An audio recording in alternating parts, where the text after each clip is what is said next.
بسم اللہ الرحمن الرحیم نحمده ونصلی ونسلم علی رسولہ الکریم اما بعد فاعوذ باللہ من الشیطان الرجیم بسم اللہ الرحمن الرحیم وتعاونوا علی البر والتقوى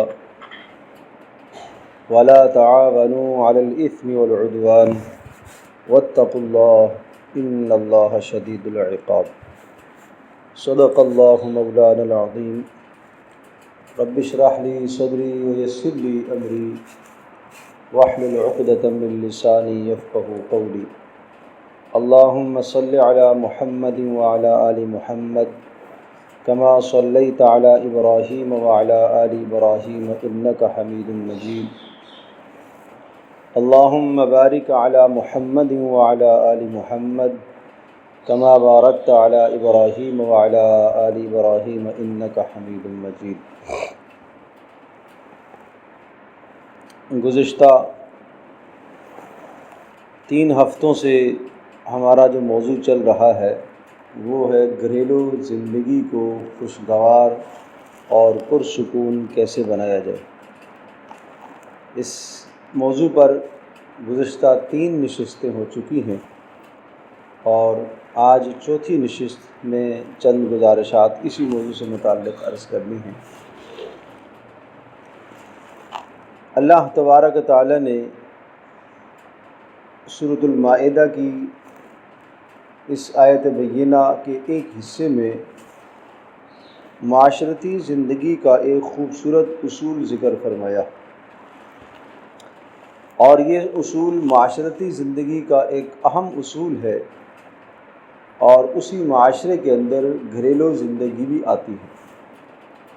اسی معاشرے میں میاں بیوی کی زندگی بھی ہے، اور اسی معاشرے میں باپ اور بیٹے کی زندگی بھی ہے، اور اسی معاشرے میں ایک ماں اور اس کا اپنی بیٹی کے ساتھ رویہ، اور ایک بھائی کا بھائی کے ساتھ، اور بھائی کا اپنی بہن کے ساتھ، اور بہن کا بہن کے ساتھ، اور جتنی بھی قرابت داریاں ہیں، ان تمام قرابت داریوں کے ایک دوسرے کے ساتھ جو واسطے، روابط اور تعلقات ہیں، ان تمام کے تمام تعلقات اور واسطوں کو اس طرح سے استوار ہونا چاہیے جس طرح سے اللہ کا حکم ہے۔ فرمایا وتعاونوا علی البر والتقوی، ایک دوسرے کے ساتھ تعاون کرتے رہا کرو نیکی اور تقوی کی بنیاد پر۔ تو گویا کہ تعاون کی جو بنیاد سمجھائی ہے وہ نیکی اور تقوی ہے۔ گھر کی زندگی میں بھی ہم ایک دوسرے کے ساتھ تعاون کریں گے، لیکن کیا بنیاد ہو؟ نیکی اور تقوی۔ کیوں؟ اس لیے کہ یہ سبق سمجھا جا رہا کہ یہ مسلمان اس دنیا کے لیے ہے ہی نہیں، اس نے یہاں رہ کر اپنی آخرت کو سنوارنا ہے۔ دنیا اس کے لیے کھیتی کی مانند ہے، اور یہاں رہ کر جو محنت کرے گا اس محنت کا ثمرہ یہ آخر میں پائے گا۔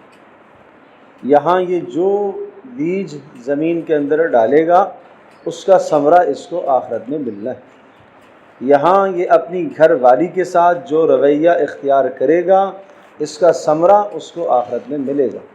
گھر والی اپنے شوہر کے ساتھ جو رویہ اختیار کرتی ہے اس کا ثمرہ اسے آخرت میں ملے گا، اور والدین اپنی اولادوں کے ساتھ جو رویہ اختیار کرتے ہیں، جیسی تربیت کرتے ہیں، اس تربیت کا ثمرہ اور بدلہ انہیں آخرت میں ملے گا۔ اور پھر اولادیں اپنے ماں باپ کے لیے کیا قربانیاں دیتی ہیں، اور ان کے دلوں میں کیا ماں باپ کے لیے جذبات ہیں، ان تمام کے تمام جذبات کا انہیں صلہ اور بدلہ آخرت میں ملے گا۔ جب بات یہ ہے کہ تعاون کی بنیاد، ایک دوسرے کے ساتھ مدد کی بنیاد نیکی اور تقوی، نیکی کہتے ہیں کسی کام کو کرنا، اور تقوی کہتے ہیں گناہ سے بچنا۔ اسلام کا خلاصہ 2 ہی باتیں ہیں۔ کچھ چیزوں کا اسلام میں حکم دیا گیا، ان کو نیکی کہا جاتا ہے، اور کچھ چیزوں سے اسلام میں روکا گیا، اس رکنے کا نام تقوی ہے۔ تو گویا کہ اسلام کی بنیادیں 2 ہی باتیں ہیں، نیکی اور تقوی، بر اور تقوی۔ تو فرمایا اگر آپ کسی کے ساتھ تعاون کرو اور مدد کرو تو نیکی اور تقوی کی بنیاد پر مدد کرو۔ رسول اللہ صلی اللہ تعالیٰ علیہ وسلم کی گھر کی زندگی اسی اصول پر تھی۔ آپ علیہ السلام نے اپنی گھریلو زندگی کو اس اصول پر ہمیشہ کاربند رکھا۔ آپ علیہ السلام گھر میں داخل ہوتے اپنی ازواج مطہرات کے ساتھ گھر کے کاموں میں تعاون کرتے، اور گھر کے کاموں میں تعاون کرنے کا مقصد کیا ہے، غرض کیا ہے؟ گھر والیوں کو خوش کرنا، اور گھر والیوں کو شرعی حدود کے اندر رہتے ہوئے خوش کرنا، اسی چیز کا نام نیکی ہے۔ اور جہاں اذان کا وقت ہو جاتا، نماز کا وقت ہو جاتا، رسول اللہ صلی اللہ تعالیٰ علیہ وسلم اپنی توجہات کو اپنے گھر والوں سے ہٹا کر اپنی ساری توجہات اپنی عبادت کی طرف مرکوز فرما دیتے۔ یہ اشارہ اس بات کی طرف ہے کہ اب اللہ تبارک و تعالیٰ کا حکم آ گیا، اب اگر اس کے بعد بھی آپ گھر کے ساتھ، گھر والیوں کے ساتھ، بیوی بچوں کے ساتھ آپ بیٹھے رہے تو اب آپ کا یہ تعاون کرنا بر اور تقوی کی بنیاد پر نہیں ہے، یہ گناہ کی بنیاد ہے۔ یہ کیا ہے؟ یہ گناہ۔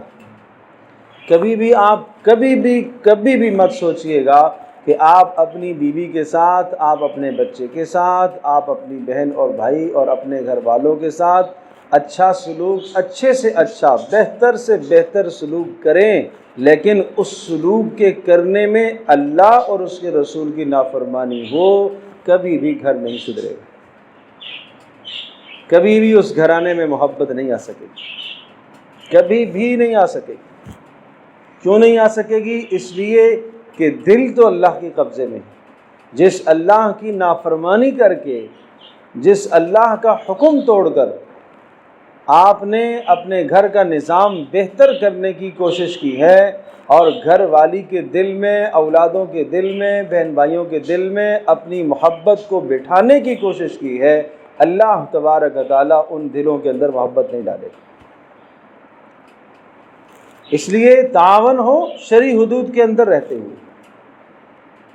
وَلَا تَعَاوَنُوا عَلَى الْإِثْمِ وَالْعُدْوَانِ، اسم گناہ، عدوان سرکشی، اس پر تم تعاون مت کیا کرو۔ اب اس میں ایک مثال عرض کرتا ہوں، گھر میں ہمیں کیا کرنا چاہیے؟ ایک شخص کو غصہ آیا ہوا ہے، بڑے سربراہ کو غصہ آ گیا، بیٹے کو غصہ آ گیا، بیوی کو غصہ آ گیا، کسی بھی فرد کو گھر میں غصہ آ گیا، اس غصے کے وقت میں اس کے ساتھ تعاون کرو۔ اس وقت اس کے ساتھ کیا تعاون ہے کہ آپ اس کے سامنے ایسا عمل نہ کیجئے، ایسی بات نہ کیجئے کہ جس بات سے اس کا غصہ مزید بھڑکے، اس کا غصہ مزید بھڑکے۔ ایک شخص رسول اللہ صلی اللہ علیہ وسلم کی خدمت میں آیا اور کسی بات پر کسی کے ساتھ کوئی اونچ نیچ ہو گئی اور تو میں ہو گئی۔ اب ایک شخص اسے ڈانٹنے لگے۔ رسول اللہ صلی اللہ علیہ وسلم نے فرمایا کہ اس شخص کے اوپر تم شیطان کی مدد تو نہ کرو۔ کیا مطلب تھا؟ کہ تم مزید غصہ دلا کر شیطان کی اس کے خلاف کیا کر رہے ہو؟ مدد کر رہے ہو۔ گویا کہ آپ شیطان کو اور موقع دے رہے ہو کہ اس کو اور غصہ دلائے اور اس سے نازیبا بات کہلوائے اور نازیبا حرکت، تاکہ شیطان اس سے کروائے۔ تو یہ آپ نے تعاون کس بات پر کیا ہے؟ یہ اسم گناہ پر آپ نے تعاون کیا، یہ گناہ پر تعاون۔ تو مجھے یہ بتائیے کہ کیا اپنے گھر کے اندر آج اس اصول اور ضابطے کی ضرورت ہے کہ نہیں؟ کہ اگر گھر کے ایک فرد کو غصہ آ گیا ہے تو میں یہ کہوں آج تو مجھے سارا غصہ اس کا نکالنا ہے، آج میں پھر ایسی باتیں اور بھی کہوں اور پرانی ساری پٹیاں کھولوں جس سے اس کا اور غصہ آئے، تو گویا کہ میں نے شیطان کی مدد کی ہے اس کے خلاف۔ اب میں تو مزے لے کے باتیں کر رہا ہوں اور اس کو اور غصہ آ رہا ہے، جس کے نتیجے میں وہ اول فول بک رہا ہے، جس کے نتیجے میں اس کا ہاتھ حرکت میں آیا ہے، جس کے نتیجے میں اس کی زبان سے نازیبا کلمات نکلے ہیں، جس سے اس کا ایمان تباہ ہو رہا، اس کے اعمال تباہ ہو رہے، وہ اپنے اخلاقیات سے نیچے آ رہا ہے، گر رہا ہے، تو ہم نے گویا کہ شیطان کی مدد کی ہے اس کے خلاف۔ اس لیے اصول سمجھایا کہ گھریلو زندگی کے اندر نیکی اور تقوی پر ایک دوسرے کے ساتھ تعاون کیا کرو، گناہ اور ظلم پر تعاون مت کیا کرو۔ یہ پوری زندگی کا اصول ہے، لیکن گھر کے اندر خاص طور پر اس اصول کو اجاگر کیا جائے۔ آج ضرورت اس بات کی ہے کہ ہم اپنے گھروں کے اندر اس اصول اور ضابطے پر کاربند رہنے کی ہم کوشش کریں، اور ہم بار بار اس بات کی مشق کریں اور بار بار اس بات کا مذاکرہ کریں کہ ہمارے گھر میں ایک دوسرے کے ساتھ تعاون کیا جائے گا نیکی اور تقوی کی بنیاد پر۔ ہمارے گھر میں ایک دوسرے کے ساتھ گناہ اور ظلم اور زیادتی پر تعاون ہرگز نہیں کیا جائے گا۔ ہم اپنے گھر کا یہ معمول بنے کہ جب ہم نے اپنے اللہ تبارک و تعالیٰ کو، اپنے مالک، اپنے خالق، اپنے محسن، اپنے رب کو، اپنے پروردگار کو راضی کرنے کے لیے ایسا کیا ہے، تو اللہ تبارک و تعالیٰ اس گھر کے اندر محبت ڈالے، اللہ اس گھر کو جوڑے گا، اس گھر کے اندر محبتیں پیدا ہوں۔ تو پیارے پیغمبر صلی اللہ تعالیٰ علیہ وسلم کی مبارک زندگی کا یہ اصول تھا۔ آپ علیہ الصلوۃ والسلام نے ہمیشہ مدد کی ہے تعاون کی بنیاد، ہمیشہ آپ علیہ الصلوۃ والسلام نے تعاون فرمایا ہے نیکی اور خیر کی بنیاد پر، تقوی کی بنیاد پر۔ کبھی بھی آپ علیہ الصلوۃ والسلام نے ظلم پر، زیادتی پر آپ نے کسی کی کوئی مدد نہیں کی، کسی کی مدد نہیں کی آپ نے۔ اب اس کی ایک مثال عرض کرتا ہوں۔ حضرت نعمان بن بشیر رضی اللہ تعالی عنہ ایک صحابی ہیں، وہ ارشاد فرماتے ہیں کہ میرے والد مجھے رسول اللہ صلی اللہ علیہ وسلم کی خدمت میں لے کر حاضر ہوئے، پیارے پیغمبر صلی اللہ تعالی علیہ وسلم سے کہنے لگے کہ اللہ کے رسول آپ گواہ رہیے، میں نے اپنے اس بیٹے کو فلاں فلاں باغ دے دیا، وہ اس کے لیے میں نے ہبہ کر دی، اس کو گفٹ دے دی۔ رسول اللہ صلی اللہ علیہ وسلم نے پوچھا آپ کے اور بھی بیٹے ہیں؟ جی اور بھی۔ کیا آپ نے اور بیٹوں کو بھی دیا ہے؟ انہوں نے کہا نہیں اللہ کے رسول اوروں کو تو نہیں دیا۔ پھر آپ نے ارشاد فرمایا جب آپ نے اوروں کو نہیں دیا تو میں اس ظلم اور زیادتی پر گواہ نہیں بننا چاہتا، میں آپ کی مدد یہاں نہیں کر سکتا، میں یہاں آپ کی مدد نہیں کر سکتا۔ پیارے پیغمبر صلی اللہ تعالی علیہ وسلم کے جان نثاران تھے، آپ علیہ الصلوۃ والسلام پر جان قربان کرنے والے تھے، لیکن ان جان نثاروں میں سے اور ان محبوب ہستیوں میں سے اور ان برگزیدہ لوگوں میں سے ایک شخص آئے اور انہوں نے رسول اللہ صلی اللہ علیہ وسلم سے درخواست فرمائی، رسول اللہ صلی اللہ علیہ وسلم نے ان کی درخواست کو قبول نہیں کیا۔ کیوں؟ اس لیے کہ یہ جو آپ مدد کر رہے ہو یہ مدد یہ نیکی کی بنیاد پر نہیں ہے، آپ اولادوں کے درمیان میں برابری نہیں کر رہے۔ جب آپ اپنی اولادوں کے درمیان میں برابری نہیں کر رہے ہو تو اس کے نتیجے میں اولادوں کے درمیان میں نفرتیں پیدا ہوں۔ تو معلوم یہ چلا کہ گھریلو زندگی کا یہ بھی اصول اور ضابطہ ہے کہ ہمیں اپنی اولادوں کے درمیان میں اعتدال رکھنا چاہیے، برابری رکھنی چاہیے، تسویہ کرنا چاہیے۔ یہاں تک کہ شریعت کا یہ بھی حکم ہے کہ اگر آپ اپنی زندگی کے اندر اپنی جائیداد اور اپنے مال کو، اپنی پراپرٹی اور اپنے بینک بیلنس سب کو آپ تقسیم کرنا چاہتے ہیں اپنی زندگی کے اندر، تو لڑکے اور لڑکی کو برابر دیں، بیٹے اور بیٹیوں کو برابر دیں۔ کیوں؟ آپ اپنی زندگی میں جو دے رہے ہیں یہ میراث نہیں ہے، یہ آپ تحفہ دے رہے ہیں، گفٹ دے رہے ہیں، اور گفٹ میں، تحفے میں، ہبے میں اولاد کے لیے برابری کا حکم دیا گیا۔ اور یہاں یہ بات بھی ذہن نشین فرما لیجئے کہ اس وقت تک آپ کا ہبہ تام نہیں ہوگا جب تک آپ نے مکمل سامنے والے کو اختیار نہ دے دیا۔ آپ نے صرف زبانی کلامی کہہ دیا ہے کہ جناب یہ مکان میرا یا یہ حصہ یہ فلاں بیٹے کے نام ہے، ساری زندگی آپ بھی اس میں رہتے رہے، دوسرے بیٹے بھی رہتے رہے، وہ بھی رہتا رہا، اس کہنے سے ہبہ نہیں پورا ہوتا۔ اس کہنے سے یہ گفٹ تام نہیں ہوگا۔ آپ جب مر گئے تو آپ کے مرنے کے بعد یہ حصہ یا یہ پورشن، یہ مکان کا یہ حصہ، یہ آپ کی میراث میں جائے گا۔ وہ شخص دعویٰ نہیں کر سکتا کہ میرے باپ نے یا میری ماں نے یہ مجھے دیا تھا، اس لیے کہ ہبہ تام ایسے نہیں ہوتا۔ ہبہ اور گفٹ جب تام ہوگا کہ جب مکمل اسے آپ نے قدرت دے دی، وہ ہر سفید سیاہ کا مالک ہے، چاہے بیچ لے چاہے جو مرضی کر لے، اور اس میں کوئی اور نہ رہتا ہو۔ ظاہر سی بات ہے اس میں دیگر بھائی بھی رہتے ہیں، بہنیں بھی رہتے ہیں، آپ خود بھی رہتے ہیں، والدہ بھی رہتے ہیں، تو کیسے ہبہ تام ہوگا؟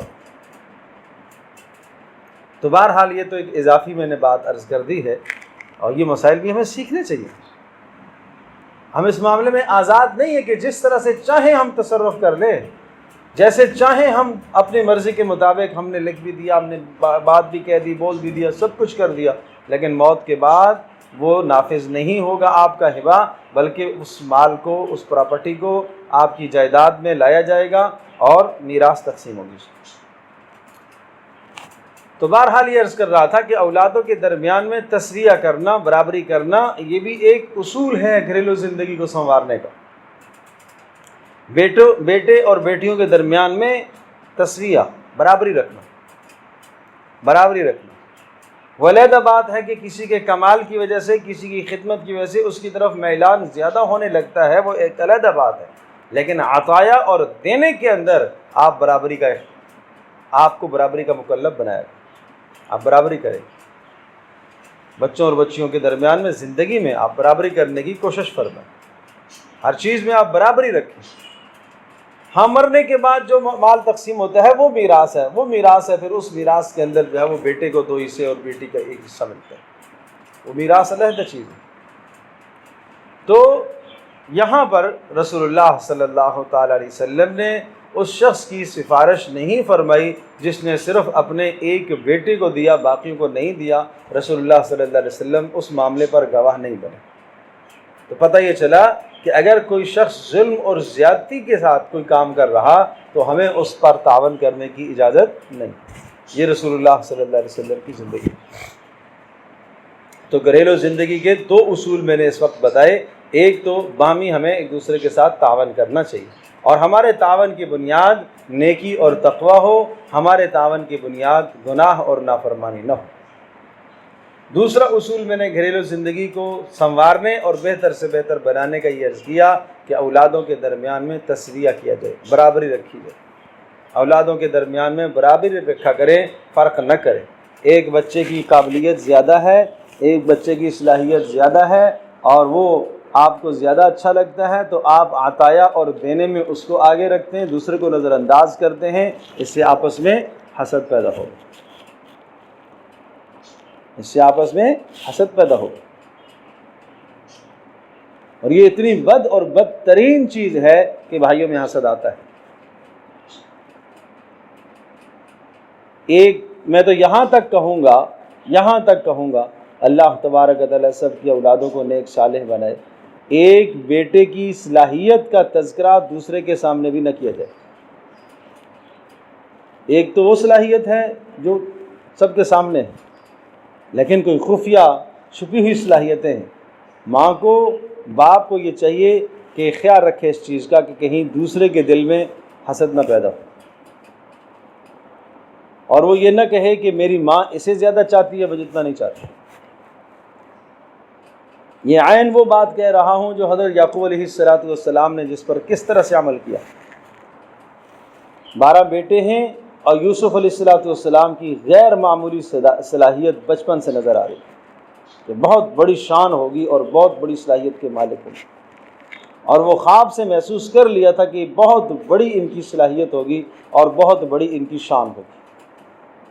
تو کیا ارشاد فرمایا، یا بنی لا تقصص رؤیاک علی اخوتک، اے میرے بیٹے اس خواب کا تذکرہ اپنے بھائیوں کے سامنے نہ کرنا، فیکیدوا لک کیدا، ایسا نہ ہو وہ حسد میں مبتلا ہو اور تیرے خلاف کوئی منصوبہ بنائیں۔ ان الشیطان للانسان عدو مبین، اس لیے کہ شیطان انسان کا بہرحال صریح دشمن ہے، صاف دشمن ہے، وہ تمہیں آپس میں محبت میں رہتا دیکھنا اچھا نہیں سمجھتا۔ وہ شیطان کو یہ اچھا نہیں لگتا کہ آپ آپس میں ہنس مکھ کے ساتھ رہیں، آپ محبت کے ساتھ رہیں۔ وہ ضرور قدورتیں ڈالے گا، وہ ضرور حسد پیدا کرے گا۔ اس لیے یعقوب علیہ السلام نے منع فرمایا۔ اس شدید احتیاط کے باوجود والد صاحب یعقوب علیہ السلام کا منع کرنا، یوسف علیہ السلام کا تذکرہ نہ کرنا، اس شدید احتیاط کے باوجود بھی جب یوسف علیہ السلام کی صلاحیتوں میں نکھار آنا شروع ہوا تو بھائیوں کو حسد ہو گیا۔ اور آپ جانتے ہیں وہ کون سا گھرانہ ہے؟ یعقوب علیہ السلام پیغمبر کا گھرانہ۔ ہمارے بیٹے کروڑوں نیک بن جائیں، یعقوب علیہ السلام کے بیٹوں سے تو آگے نہیں نکل سکتے۔ ہماری اولادیں بہت نیک بن جائیں، یعقوب علیہ السلام کے بیٹوں سے آگے تو نہیں نکل سکتے۔ تو اس لیے یہ بڑا اہم اصول ہے، یہ ماں باپ کی ذمہ داری ہے۔ اگر وہ چاہتے ہیں کہ بچوں کے درمیان میں، پھر بچے جوان ہو گئے، بچیوں کے درمیان میں وہ گھروں سے رخصت ہو کے چلی گئیں، اور یہ چاہتے ہیں کہ یہ آپس میں مل بیٹھتے رہیں، ان کا جوڑ رہے، کیونکہ ماں باپ کا بہت بڑا کردار ہوتا ہے اولادوں کو ایک جگہ جمع رکھنا۔ یہ بہت بڑا کردار ہے ماں باپ، یہ ماں باپ کا صرف کردار نہیں، بڑی ذمہ داری ہے، بہت بڑی ذمہ داری ہے کہ بچوں کے درمیان میں حسد نہ پیدا ہونے، کینہ نہ پیدا ہونے، ایک دوسرے کے خلاف بغض آرائی کی بات نہ پیدا ہونے، اور ایک دوسرے کی صلاحیتوں کو دوسروں کے سامنے تذکرہ نہ کرنے دیں۔ تو اس طرح سے گھریلو نظام کو بہتر سے بہتر بنایا جا سکتا ہے۔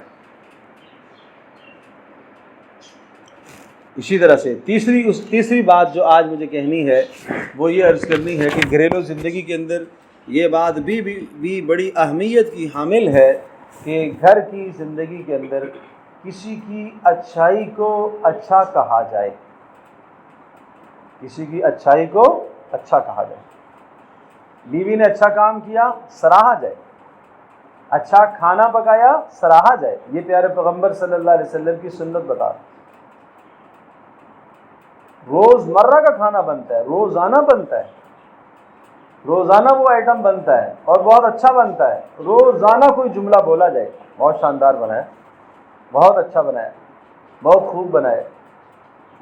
اعتدال کے ساتھ، مبالغہ آرائی کے ساتھ نہیں، اعتدال کے ساتھ اس کھانے کی، اس پکی ہوئی چیز کی تعریف کر دینا، یہ رسول اللہ صلی اللہ علیہ وسلم کی سنت ہے۔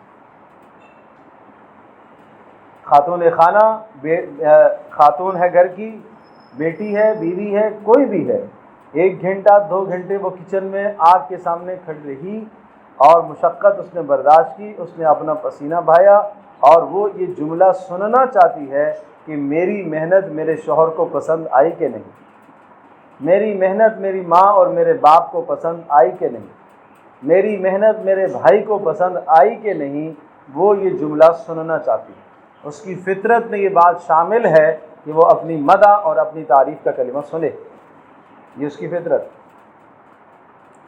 جو فطرتاً جو تقاضا کرتی ہے اس کا تقاضا اور اس کی خوراک وہ آپ اسے عطا کریں۔ یہ محبت بڑھانے کا ذریعہ ہے گھر کی زندگی۔ اسی طرح سے بچے ہمارے تعلیم حاصل کر رہے ہیں تو ان کی اچھائی پر ان کو سراہنا، ناکام بھی ہو گیا، فیل ہو گیا، فیل ہونا یہ اچھی طرح سے ذہن نشین فرما لیجیے، فیل ہونا کوئی بڑی ناکامی نہیں ہے، فیل ہونا کوئی بڑی ناکامی نہیں ہے۔ فیل ہونے کے بعد نہ سنورنا اور نہ اپنے آپ کو سنبھالنا، یہ ہے بڑی ناکامی۔ ماں تربیت دے سکتی ہے، باپ تربیت دے سکتا ہے اس جوان کو، اس بیٹے کو، اس بیٹی کو کہ بیٹا کوئی بات نہیں ہے، شکست ہونا، نیچے آ جانا، گر جانا، گرنا، راستے میں گرتے رہتے ہیں چلنے والے، کسی سفر پر چلنے والے آخر گرتے ہیں۔ تعلیمی نظام کا ایک سفر ہے، سفر میں ایک بار آپ گر گئے، لیکن گرا ہوا آدمی پڑا نہیں رہتا، وہ اٹھتا ہے پھر، اور وہ دوبارہ ذرا محنت سے اٹھتا ہے، اور وہ محنت سے پھر دوڑنے کی کوشش کرتا ہے، وہ محنت سے آگے نکلنے کی کوشش کرتا ہے۔ مقابلے کے اندر 4 دوڑ رہے ہیں، ایک گر گیا، تو ایک گر گیا تو اب وہ گرا ہوا آدمی وہاں لیٹا نہیں رہے گا، بیٹھا نہیں رہے گا، وہ اٹھے گا اور طاقت سے آگے دوڑے گا۔ تو یہ بسا اوقات یہ فیل ہو جانا، بسا اوقات ناکامی ہو جانا، اگر تربیت پیچھے سے اچھی ہو، سوچ بچوں کو اچھی دی جائے تو یہ آگے بڑھنے کا بہت بڑا موقع ہوتا ہے، یہ ترقی کا بڑا موقع ہوتا ہے، یہ ترقی کا بڑا موقع ہوتا ہے۔ وہ کہتے ہیں تیمور لنگ نے حملہ کیا، 1 2 3 4 17 حملے کیے، بار بار شکست آئے، بالآخر ہار گیا، تھک گیا، اور ایک حوض کے کنارے بیٹھا، ایک چونٹی کو اس نے دیکھا کہ وہ نیچے سے اوپر چڑھتی ہے، پھر وہ اوپر میں پہنچتی، پھر نیچے گر جاتی ہے، پھر دوبارہ سے چڑھتی ہے، بالآخر کرتے کرتے ایک بار وہ باہر نکل ہی آئی۔ تو اس نے کہا یہ مجھے سبق یہ سمجھا رہی ہے کہ بار بار شکست، لیکن آپ ہمت نہ ہاریں، پھر بھی آپ نکلیں، ایک نہ ایک دن فتح ہوگی جائے گی۔ یہ کائنات کی ہر چیز انسان کو سبق سکھاتی ہے، اگر سبق سیکھے آدمی کو تب، لیکن اس سبق سیکھنے کے لیے اندر ایمانی حرارت، ایمانی طاقت، ایمانی روح چاہیے۔ سبق سیکھنے کے لیے انسان کو ایک شعور چاہیے کہ انسان کیسے سبق حاصل کرے ان چیزوں سے۔ تو میں یہ عرض کر رہا ہوں کہ اس طرح سے گھر کے اندر ہونے والے اچھے کاموں کی مدح کی جائے، تعریف کی جائے، یہ پیارے پیغمبر صلی اللہ تعالی علیہ وسلم کی سنت۔ لہٰذا اگر شوہر کوئی اچھا کام کرے تو بیوی کا بھی کام ہے کہ اس کے اچھے کام کو سراہے، اچھے کام کی تعریف کرے۔ اس کا یہ معنی نہیں ہے کہ شوہر ہی اس کے پکانے کی تعریف کرے، شوہر باہر سے تحفہ لے کے آیا ہے، کپڑے لے کے آیا ہے، تعریف کرے، شکریہ ادا کرے۔ یہ نہ ہو کہ یہ کیسے لے کے آئے ہو، یہ کیا کپڑا ہے، میں تو والد صاحب کے پاس تھی تو ایسے پہنتی تھی، اور آج آپ کے ہاں آئی تو یہ اپنی حیثیت کے مطابق جو دے رہا ہے اپنی خوشی کے ساتھ اور حلال اور طیب اور پاکیزہ کمائی سے، گو کہ یہ کم قیمت ہے اور وہاں اسے اور اچھی قیمت کا ملتا تھا، گو کہ کم قیمت ہے، خوش اسلوبی کے ساتھ، حلال کمائی کے ساتھ اور محبت کے ساتھ یہ دے رہا ہے، تو یہ اس سے زیادہ مہنگا ہے۔ صرف پیسے سے ہی تو کام نہیں بنتا، صرف مال ہی سے تو کام نہیں بنتا، مال کے ساتھ کوئی جذبات بھی ہوتے ہیں، کوئی محبتیں بھی ہوتی ہیں، کوئی اخلاص بھی ہوتا ہے، اور یہاں عورت کو یہ کردار ادا کرنا چاہیے کہ وہ شکریہ ادا کرے۔ اور یہ میں شکریہ کی بات اس لیے کہہ رہا ہوں، اگر عورت چاہتی ہے کہ وہ اللہ کا شکر ادا کرے، اللہ کا شکر ادا کرنے سے پہلے جس واسطے سے یہ چیز آئی ہے اس واسطے کا بھی شکر ادا کرے۔ کیوں؟ پیارے پیغمبر صلی اللہ علیہ وسلم نے فرمایا من لم یشکر الناس لم یشکر اللہ، جو لوگوں کا شکریہ نہیں ادا کرے گا وہ اللہ کا بھی نہیں ادا کر سکتا، رسول اللہ صلی اللہ تعالیٰ علیہ وسلم کے ساتھ کوئی احسان کرتا، کوئی نیکی کرتا، کوئی بھلائی کرتا، آپ علیہ الصلوۃ والسلام اس کے احسان اور اس کی نیکی کا اسے بدلہ دیا کرتے تھے، اور صاف صاف فرمایا کہ تمہارے ساتھ جب کوئی احسان کرے اس کو اس کے احسان کا بدلہ دو، اور اگر تمہارے پاس بدلہ دینے کی کوئی شے نہیں ہے تو پھر تم جزاک اللہ خیرہ کہہ دیا کرو، اور جس نے جزاک اللہ خیرہ کہہ دیا اس نے بدلے کا حق ادا کر۔ ہمیں رسول اللہ صلی اللہ علیہ وسلم نے ایسی تعلیمات عطا فرمائی ہیں کہ جن تعلیمات میں ضروری نہیں ہے کہ مال ہی ہوگا تو میں شکریہ ادا کر سکوں گا، نہیں، بلا مال بھی شکریہ، کہ جس نے جزاک اللہ خیرہ کہہ دیا اس نے شکریہ کا حق ادا کر دیا۔ مال تو کچھ نہیں دیا، شوہر نے ہزاروں کا مال لا کے دیا ہے، ہزاروں کی چیز لا کے بیوی کی گود میں ڈالی ہے، تو اور اس کو دینے کے لیے کچھ نہیں ہے، تو جزاک اللہ خیرہ کا جملہ تو بول سکتی ہے، اور یہ اس چیز دی ہوئی چیز کو اس طرح سے وصول کرے، ایسے لگے کہ گویا کہ خاص اس کی یہ ضرورت ہے۔ نہیں سمجھے، شاید بات میں نہ سمجھا سکوں، میں پھر عرض کرتا ہوں۔ رسول اللہ صلی اللہ علیہ وسلم کے پاس کوئی ہدیہ لے کے آتا، تحفہ لے کے آتا، اور کم سے کم تحفہ مسواک،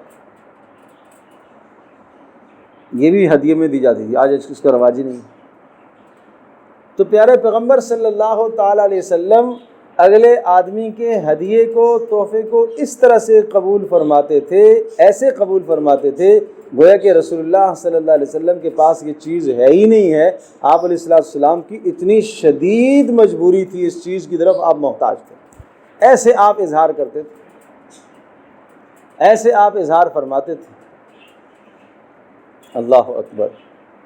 ایک شخص دیہات سے آتے تھے، رسول اللہ صلی اللہ علیہ وسلم کے لیے کبھی کبھی دیہات کا کچھ نہ کچھ تحفہ لے کے آتے، آپ علیہ السلام اس خوشی سے اس کے تحفے کو قبول فرماتے، وہ کھاتے، تناول فرماتے، صحابہ کو دیتے، خوشی کا اظہار فرماتے، اور پھر آپ علیہ السلام جب وہ جانے لگتے تو اس کے لیے وہاں شہر کا کوئی نہ کوئی انتظام، کوئی گھر کی چیز خرید کر، کوئی راشن کی قبیل میں سے کوئی اس قسم کی چیز دے دیتے، اور آپ فرماتے کہ جناب یہ ہمارا دیہات ہے اور ہم اس کے شہر ہیں،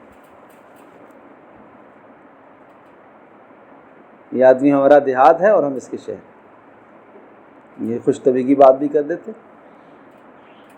تو کیا گھر میں بیوی کا یہ حق نہیں بنتا کہ شوہر کی لائی ہوئی چیز پر خوشی کا اظہار کرے؟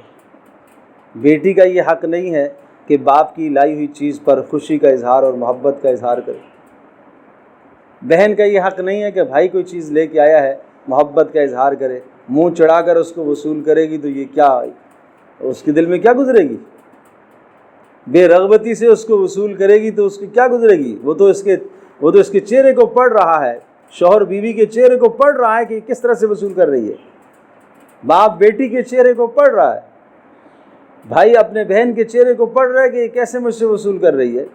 اگر اس نے ایک ذرا محبت کا تاثر نہیں دیا اور اس نے بازار سے وہ چیز مشقت کے ساتھ، محنت کے ساتھ، اپنی حلال اور خون پسینے کی کمائی کے ساتھ یہ لے کر آیا تو اس کے دل پہ کیا گزرے گی؟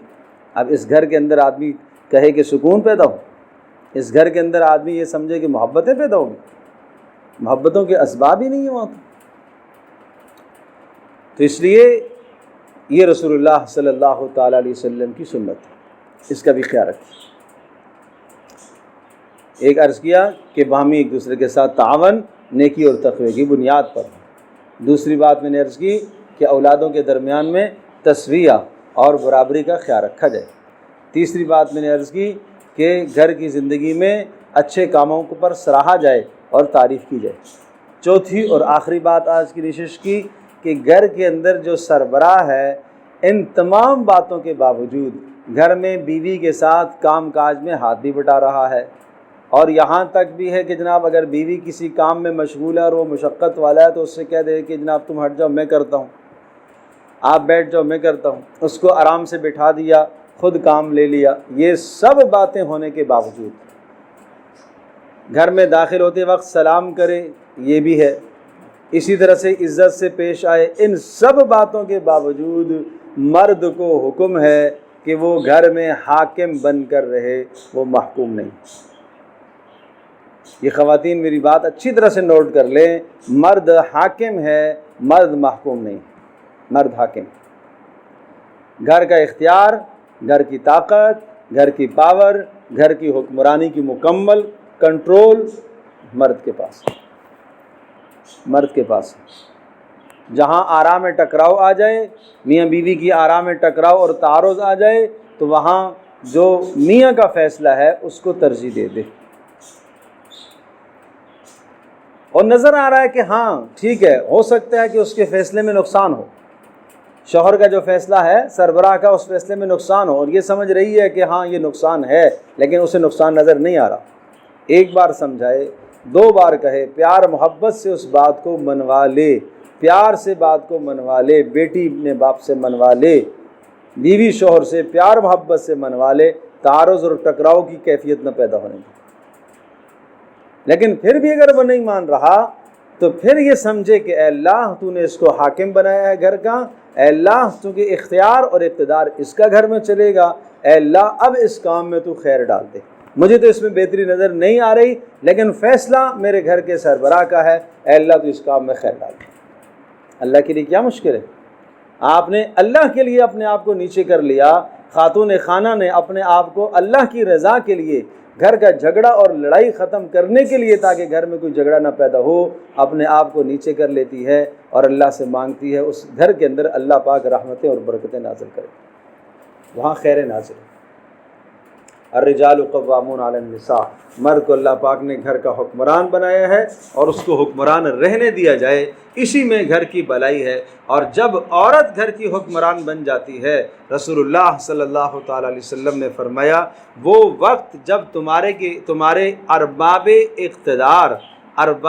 اقتدار تمہارے ظالم بن جائیں اور تمہارے مالدار بخیل بن جائیں اور تمہارے گھروں کے نظام مکمل طور پر عورتوں کے سپرد ہو جائیں، تو بس اس وقت تمہارے لیے زمین کی نچلی سطح بہتر ہے، اندر چلے جاؤ، اب اوپر تمہارے لیے خیر نہیں، اب تمہیں اس دھرتی پر جینے کا حق نہیں ہے۔